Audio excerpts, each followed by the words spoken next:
ଦେଖନ୍ତୁ ସୁଭଦ୍ରା ଯୋଜନାକୁ ନେଇ ଆସିଲା ଏକ ବହୁତ ବଡ଼ ଅପଡେଟ୍ଟି। କେଉଁମାନେ ସୁଭଦ୍ରା ଟଙ୍କା ପାଇବେନି, ଆବେଦନ କରିଥିଲେ ବି କଟିଯିବ ନା? ଜାଣନ୍ତୁ ରାଜ୍ୟ ସରକାରଙ୍କ ଗାଇଡ଼ଲାଇନ୍ କ'ଣ ରହିଛି ତା ବିଷୟରେ ଏହି ଭିଡ଼ିଓ ମାଧ୍ୟମରେ ଆପଣମାନଙ୍କୁ ଜଣାଇଦେବି।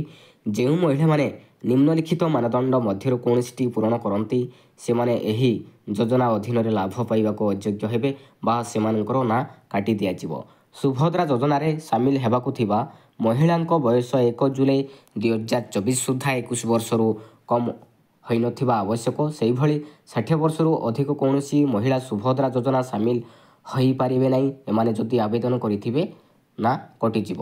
ସେହିଭଳି ଯଦି କୌଣସି ମହିଳା ମାସକୁ ମୋଟ 1500 ଟଙ୍କା କିମ୍ବା ତା'ଠାରୁ ଅଧିକ କିମ୍ବା ବାର୍ଷିକ ମୋଟ 1800 ଟଙ୍କା ବା ତା'ଠାରୁ ଅଧିକ କୌଣସି ରାଜ୍ୟ କିମ୍ବା କେନ୍ଦ୍ର ସରକାରୀ ଯୋଜନା ଯଥା ପେନ୍ସନ୍, ଛାତ୍ରବୃତ୍ତି ଇତ୍ୟାଦି ସହାୟତା ଗ୍ରହଣ କରୁଛନ୍ତି ସେମାନେ ସୁଭଦ୍ରା ଟଙ୍କା ପାଇବା ପାଇଁ ଯୋଗ୍ୟ ବିବେଚିତ ହେବେ ନାହିଁ। ଜଣେ ମହିଳା ନିଜେ କିମ୍ବା ତାଙ୍କ ନିଜର ପରିବାର ସଦସ୍ୟ ଯଦି ବର୍ତ୍ତମାନର କିମ୍ବା ପୂର୍ବତନ ସାଂସଦ କିମ୍ବା ବିଧାନସଭା ସଦସ୍ୟ ହୋଇଥିବେ ସେମାନେ ସୁଭଦ୍ରା ଯୋଜନାରେ ସାମିଲ ହୋଇପାରିବେ ନାହିଁ। ସେହିଭଳି ଆୟକର ଦେଉଥିଲେ ଏହି ଯୋଜନାରେ ସାମିଲ ହୋଇପାରିବେ ନାହିଁ। ଭାରତ ସରକାର କିମ୍ବା ରାଜ୍ୟ ସରକାରଙ୍କ ଅଧୀନରେ ଥିବା ଯେକୌଣସି ଅଣ୍ଡରଟେକିଂ, ବୋର୍ଡ଼, ସ୍ଥାନୀୟ ସଂସ୍ଥା, ଲୋକାଲ ବଡି କିମ୍ବା ସଂଗଠନ ନିୟମିତ ସ୍ଥାୟୀ ଚୁକ୍ତିଭିତ୍ତିକ କର୍ମଚାରୀ ଭାବରେ ନିଯୁକ୍ତି କିମ୍ବା ଅବସର ପରେ ପେନ୍ସନ୍ ଗ୍ରହଣ କରୁଥିବେ। ଯଦି ଏହି ଯୋଜନା ଅନ୍ୟ ସମସ୍ତଙ୍କ ମାନଦଣ୍ଡ ପୂରଣ କରୁଥିଲେ ତେବେ ପାରିଶ୍ରମିକ ଗ୍ରହଣ କରୁଥିବା ସମସ୍ତ କର୍ମଚାରୀ ଏବଂ ଆଉଟସୋର୍ସିଂ ଏଜେନ୍ସି ମାଧ୍ୟମରେ ନିୟୋଜିତ ସମସ୍ତ କର୍ମଚାରୀ ଏହି ଯୋଜନା ଅଧୀନରେ ଯୋଗ୍ୟ ବିବେଚିତ ହେବେ।